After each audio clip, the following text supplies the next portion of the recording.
ওমা শান্তি, একটা গান শুনিয়ে দে না মা। আমি বিবাহ করতে চাই না, আমার বিবাহ করার কোনো ইচ্ছে নেই। আমি আমি সংসার জীবনে যেতে চাই না। এই তো আছি, বেশ আছি, ভালো আছি। দেখি কি দেখলাম আমি? এই মেয়েকে তো আমাদের পছন্দ, কিন্তু তাও কেন মনে সংশয় দেখা দিচ্ছে? না না থাক, এখনো আর গান শোনাতে হবে না। রাজবাড়িতে তো থাকবে, তখন তোমার গান প্রাণ ভরে শুনবো। তার মানে আপনারা? বলছি বাড়ুচি মশাই, বলছিলাম কি আমাদের মেয়ে দেখা হয়ে গেছে, আপনি ওকে ভেতরে পাঠিয়ে দিন, আমরা একটু কথা বলে নিই। হ্যাঁ নিশ্চয়ই নিশ্চয়ই, নিয়ে যাও নিয়ে যাও। মা শান্তি, তুই এবার ভেতরে যা মা। শোনো, তোমরা ওকে একটু ভেতরে নিয়ে যাও। দিদি তুই বল না ছোট। আমাদের মেয়ে পছন্দ হয়েছে বাড়ুচি মশাই। শুভ কাজে আমরা বিলম্ব করতে চাই না। পুরোহিত মশাই, কনে আশীর্বাদের একটা শুভ দিন বলুন। হ্যাঁ, ঠিক করে পাঁজি থেকে বলুন। শুভ দিন। হ্যাঁ, আগামীকালই একটা শুভ দিন। এত শুভ লগ্ন কিন্তু সচরাচর পাওয়া যায় না, কিন্তু কাল কি সম্ভব হবে?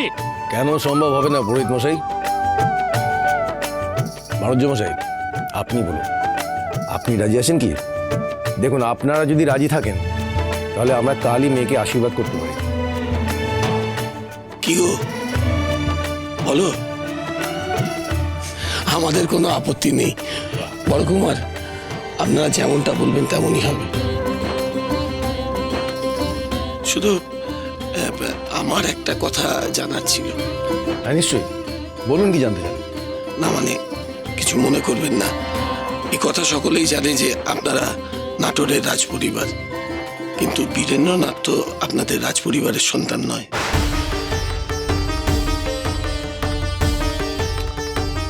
হঠাৎ এই প্রশ্ন কেন?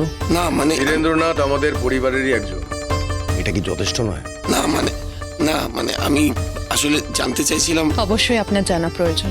বীরেন্দ্রনাথ আমাদের রাজ পরিবারের একজন না হলেও সে আমাদের পরিবারের একজন। বীরেন আমার জ্ঞাতি ভাই, আমরা ওকে আমাদের পরিবারেরই একজন বলে মনে করি। সে তো বটেই। আপনার আর কিছু জানার আছে কি? না আর জানার কি বা আছে বলুন। তাহলে কালকেই আপনারা মেয়েকে আশীর্বাদ করতে আসছেন? হ্যাঁ, কি বলো দিদি? সে আর আমি কি বলবো ছোট, তুই যখন ভালো বুঝেছিস তখন তাই হবে। তাহলে সে কথাই রইল। আগামীকাল আমরা শান্তিলতাকে আশীর্বাদ করে বিয়ের দিনক্ষণ ঠিক করে নেব।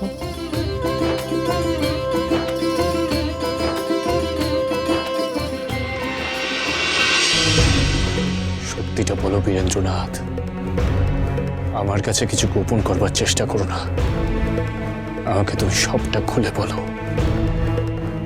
কোথায়, কখন, কিভাবে তোমার সেই বিবাহ সম্পন্ন হয়েছিল, আর কোথায়, কখন, কিভাবে তোমার সেই স্ত্রী হারিয়ে যায় বীরেন্দ্রনাথ? সবটা খুলে বলো আমাকে।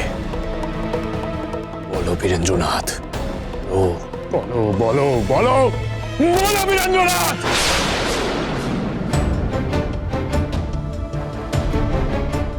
অনেক বছর আগের কথা, তখন আমার বয়স অনেক কম। তখনই আমি দস্যুবৃত্তিতে পারদর্শী হয়ে উঠেছিলাম। আমাদের চর গ্রামে গঞ্জে চারিদিকে ছড়িয়ে থাকতো, আর তারাই আমাদের খবর দিত কাদের বাড়িতে ডাকাতি করলে সোনা গয়না লুট করা যাবে। এমনই একদিন আমাদের এক চর এসে খবর দিল ভাগীরথীর অপর পারে এক গ্রামে এক প্রতিষ্ঠিত পরিবারের মেয়ের বিয়ে উপলক্ষে অনেক সোনার গয়না করানো হয়েছে। বুঝতে পারলাম যে এখানে ডাকাতি করলে অনেক সোনা গয়না লুট করতে পারবো। ছক কষে ফেললাম। ডাকাতির ছক কষে সেদিন ছদ্মবেশে সদল বলে গিয়ে আমরা চড়ালাম সেই বিয়ে বাড়িতে। তারপর তারপর কি হলো? তারপর তারপর সেই বিয়ে বাড়িতে গিয়ে দেখি সেখানে তেমন হই হুল্লোড় নেই। মানে মানে বিয়ে বাড়িতে যেমনটা হয়, সবাই সবাই কেমন যেন চুপচাপ। ভেতর থেকে কান্নার আওয়াজ আসছিল। তখন তখন আমাদের তাড়া ছিল, এসব নিয়ে ভাবার মতো সময় আমাদের হাতে ছিল না। আর ঠিক সেই সময় আমরা অস্ত্র শস্ত্র নিয়ে সদল বলে সবার উপর চড়াও হলাম।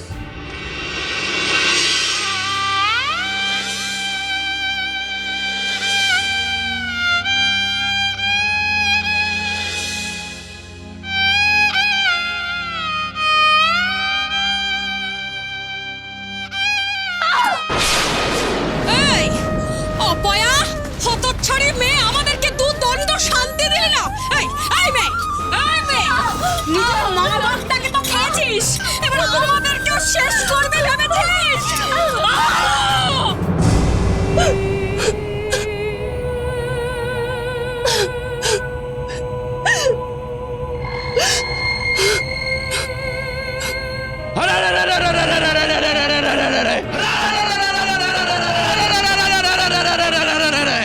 খবরদার, কেউ পালাবে না এখান থেকে।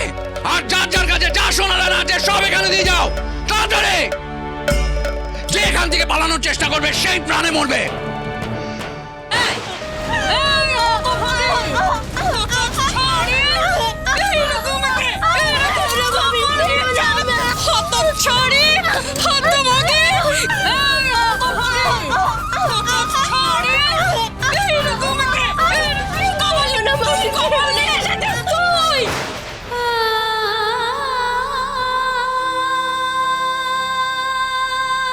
কে কে ওখানে? কার আর্তনাদ শুনতে পাচ্ছি আমি? সর্দার, মা বাপ মরা মেয়ে আমার সংসারে বোঝা হয়েছিল। কুলিন পাত্রের দাবি যে পূরণ করার মতন আমার কোনো ক্ষমতা নেই। ওদের চাহিদা মতন যা দেওয়ার আমি অনেক আগেই দিয়েছি।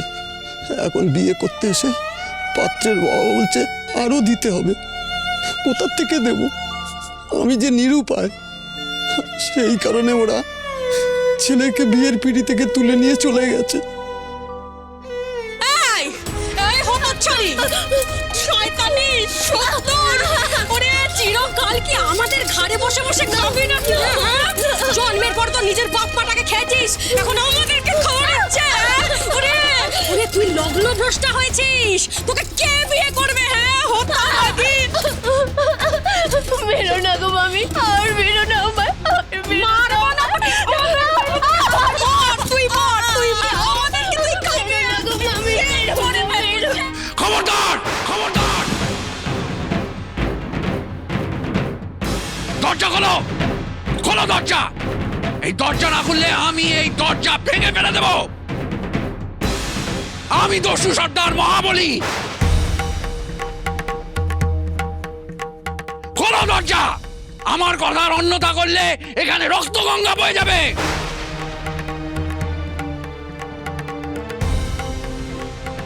খোলো দরজা, খোলো।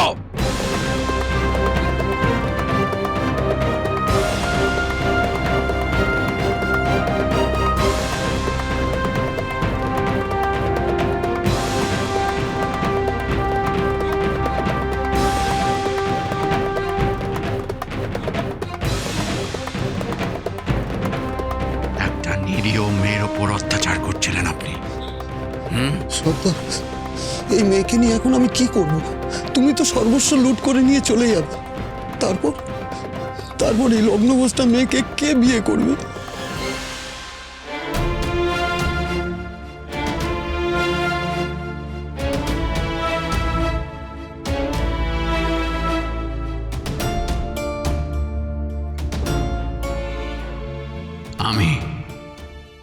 আমি বিয়ে করব।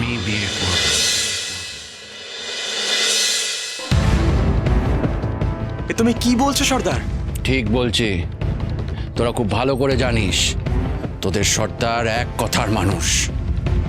আমি যখন বলেছি আমি এই মেয়েকে বিয়ে করব, তখন আমি এই মেয়েকেই বিয়ে করব। মহাপীঠ